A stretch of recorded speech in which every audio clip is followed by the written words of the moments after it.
Aqui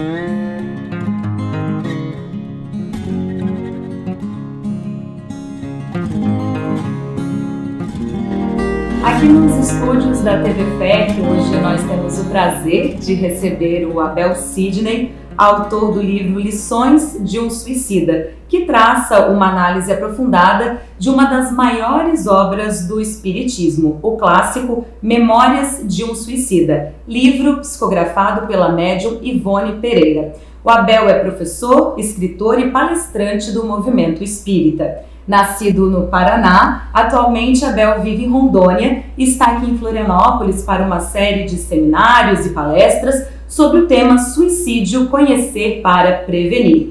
Inclusive na internet, seu blog, com o endereço que aparece abaixo, já ajudou muita gente a escolher uma outra forma de conduzir sua vida, né, Abel? Seja muito bem-vindo aqui à nossa entrevista nos estúdios da TV FEC. É um prazer tê-lo conosco. Agradeço o convite feito pela Federação Espírita Catarinense, por meio de amigos comuns que conviveram conosco lá em Rondônia e hoje estão morando aqui. E estou tendo a oportunidade, então, de divulgar nossa obra, que na verdade foi lançada em 2005. E precisou desse tempo todo, né, para ganharmos, digamos, notoriedade, porque naquele tempo este assunto era pouco abordado. O índice de suicídio era muito menor, mas nós começamos a estudar a questão da prevenção do suicídio em 2004. Lançamos o site, em 2009 o blog. E eu recebia eventualmente alguma consulta de uma ou outra pessoa que queria estudar o suicídio. Eram militares, eram pessoas que estavam com interesse acadêmico no assunto. Mas depois de 2010, nós passamos a receber muitas mensagens de socorro, pessoas já pedindo ajuda, querendo se matar e, enfim, manifestando isso de forma bastante clara, direta e às vezes até chocante. Então, a nossa obra hoje mais do que nunca precisa ser estudada, também dentro do movimento espírita, porque ainda existe muito tabu, mesmo entre nós. Então, o suicídio é um tema que é necessário ser estudado para ser compreendido e para que nós consigamos nos prevenir. E não é só a prevenção do outro, não, é a nossa também. Sim. Porque ninguém está imune a cometer um ato desse ou qualquer outro ato, né? Ninguém aqui está imunizado totalmente contra o mal que existe dentro de nós mesmos, né? Claro. Sim. Abel, e por que é tão assustador o número de suicídios? Dados da Organização Mundial de Saúde estimam que ocorra cerca de 1 milhão de suicídios por ano em todo o mundo. Então, por que esse número é tão grande, o que leva tantas pessoas a cometerem um suicídio? Pois é. Há um dado interessante também que se contrapõe a isso. Este número absoluto realmente é estratosférico, enfim, é um número gigantesco, assusta. Porém, estatisticamente, nós podemos dizer que hoje há menos suicídio do que há anos atrás. Há décadas atrás, era muito pior do que isso. Então, no mundo como um todo, tem diminuído o número de suicídios. Porém, em alguns países, inclusive o Brasil está lamentavelmente neste rol, no Brasil está crescendo o número de suicídios. Normalmente, quem pratica o suicídio acaba tomando essa atitude de forma muito intempestiva, ou há um planejamento, há uma questão de maturação dessa ideia até que de fato a prática aconteça?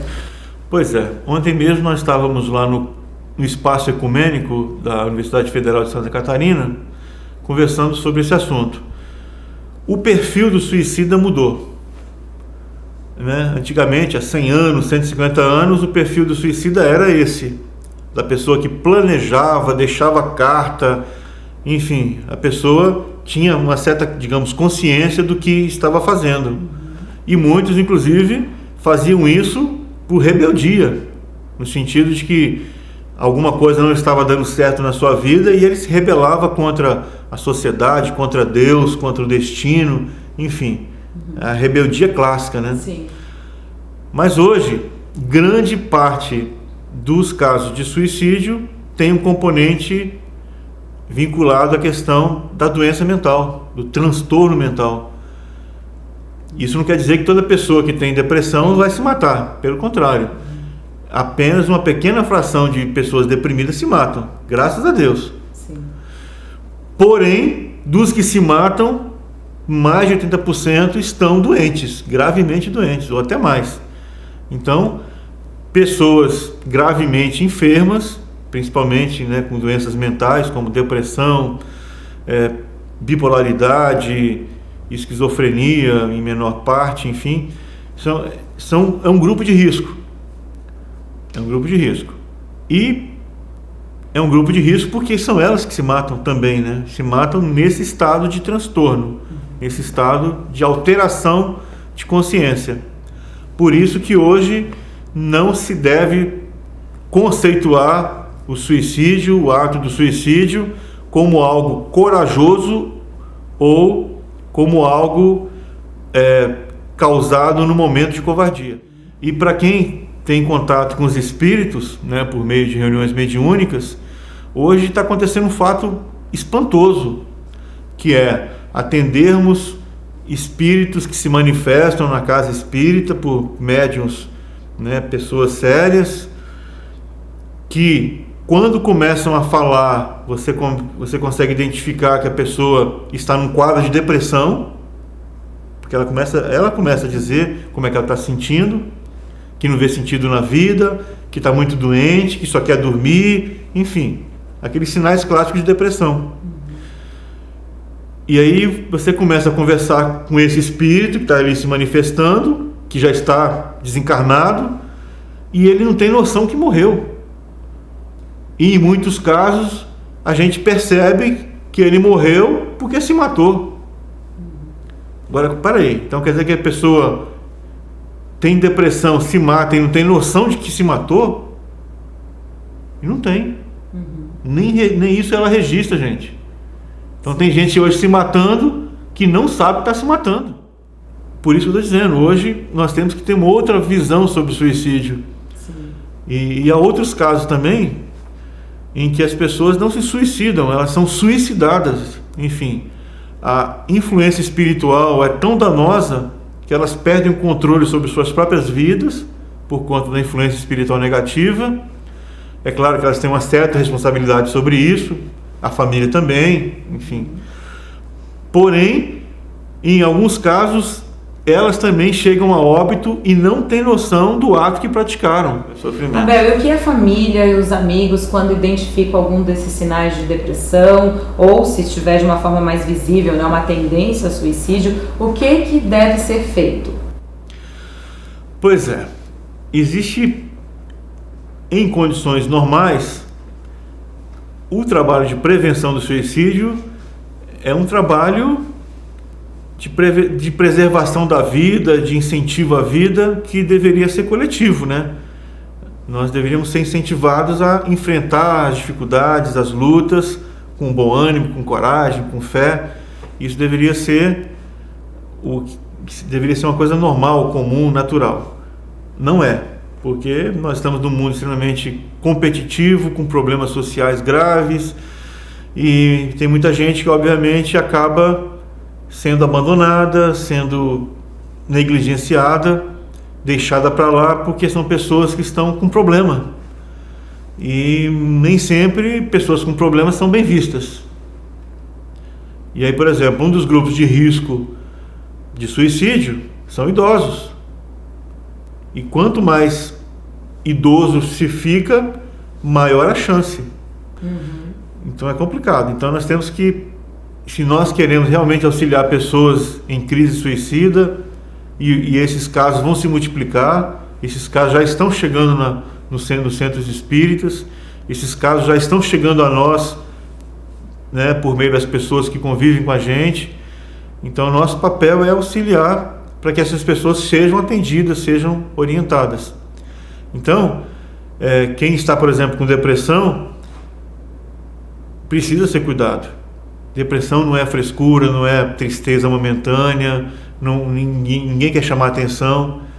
Então o protocolo é: toda pessoa que manifeste problema dessa natureza tem que ser atendida seriamente, porque muita gente negligencia e depois, lamentavelmente, acontece.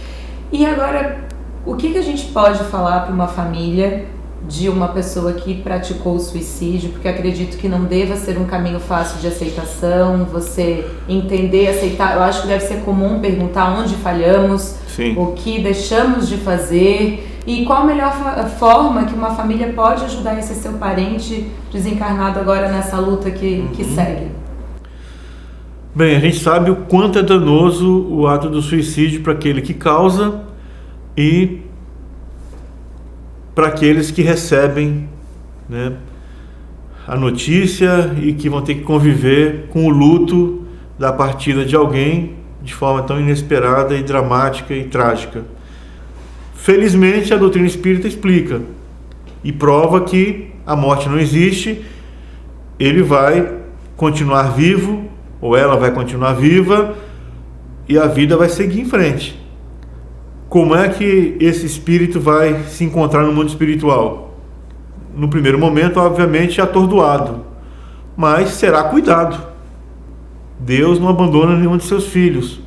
E existe uma legião de espíritos do bem que cuidam daqueles que chegam antes do tempo previsto no mundo espiritual. Então todos serão acolhidos, amparados e preparados para as lutas futuras, porque todos os suicidas um dia vão voltar e vão reencarnar e vão ser preparados, inclusive, para não mais repetir esse ato. Então nós felizmente já conseguimos tirar algumas pessoas da beira do abismo, mostrando que existe alternativa, existe possibilidade de um novo caminho. Uma dessas pessoas, é interessante o caso, era um rapaz lá do Nordeste que perdeu o pai, ficou extremamente abalado com a morte do pai, tinha uma doença incurável, e ele me escreveu perguntando, assim, de forma muito direta: e agora, Abel, o que eu faço? Você acha que eu devo me matar ou não? Eu falei: meu Deus, e agora? O que eu vou dizer? E eu disse: olha, se eu estivesse no seu lugar, com pouco tempo de vida, muito embora você não saiba exatamente quando é que você vai morrer, mas eu aproveitaria cada segundo, eu me aventuraria, eu faria coisas que tive vontade, mas não pude fazer. Eu não ia me entregar. Eu ia me aventurar, eu ia conhecer lugares que eu não conheço, conviver com pessoas que eu nunca tive coragem de me aproximar. Rapaz, e deu certo. Ele foi viver tudo isso. A última notícia que eu tive dele, eu vi pelo Facebook que ele estava visitando a Aparecida do Norte. Ele foi lá se reconciliar com sua fé católica e estava muito bem. Então, possivelmente, ele deve ter vivido, eu perdi depois o contato com ele, mas é possível que ele tenha vivido bem, plenamente, até o último minuto da sua vida. Então, às vezes basta uma palavra, basta você dar atenção, basta você se colocar à disposição para salvar uma vida. Sim. Então, isso é muito legal. Então, o nosso trabalho, né, é muito grande pela frente ainda. Eu estou apostando que eu vou viver mais uns 40 anos e já me disseram que eu vou morrer velhinho, de cabelos brancos, assim ouvindo as pessoas. Que assim eu estou seja, querendo que isso aconteça. É uma caminhada longa aí pela frente, de bons resultados. Se Deus permitir. E essa foi a nossa conversa com o Abel Sidney, uma conversa muito proveitosa e que a gente espera que essas palavras toquem ao coração de quem precisa, de familiares, de pessoas que possivelmente no momento não estejam passando por dias fáceis, mas acreditar que tudo vai passar, que é possível e sempre com um caminho de orientação, de conversa, diálogo, muito diálogo, não julgamento, que foi o que a gente aprendeu hoje aqui, que é fundamental, e amor acima de tudo. Então, deixar um recado para vocês, que se vocês gostaram desse conteúdo, aproveite, compartilhe entre seus contatos, faça esse conteúdo girar e passar por mais pessoas, porque certamente vai tocar o coração de alguém. Muito obrigada pela sua audiência. Abel, mais uma vez, muito obrigada. Eu que agradeço. Muito obrigado.